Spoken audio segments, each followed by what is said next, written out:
కేరళలోని కొల్లాం అనే జిల్లాలో సందీప్ అనే ప్రభుత్వ ఉపాధ్యాయుడు ఉండేవాడు. ఇతను రోజు మద్యం తాగి స్కూలుకు వెళ్ళి పాఠాలు బోధిస్తూ ఉంటాడు. ఒకరోజు ఉదయం బాగా మద్యం తాగి స్కూలుకు వెళ్ళి పాఠాలు బోధిస్తూ ఉంటే ప్రధానోపాధ్యాయుడు ఇతన్ని చూసి సస్పెండ్ చేశాడు.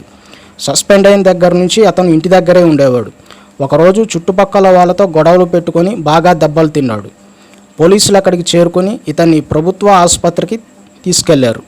అక్కడ ఇతనికైన గాయాలకి కట్లు కట్టడానికి ఒక లేడీ డాక్టర్ ఇతని దగ్గరికి రాగానే ఫ్రస్ట్రేషన్లో ఉన్న ఇతను పక్కనే ఉన్న సీజర్స్తో ఆమెను విచక్షణ రహితంగా పొడిచాడు.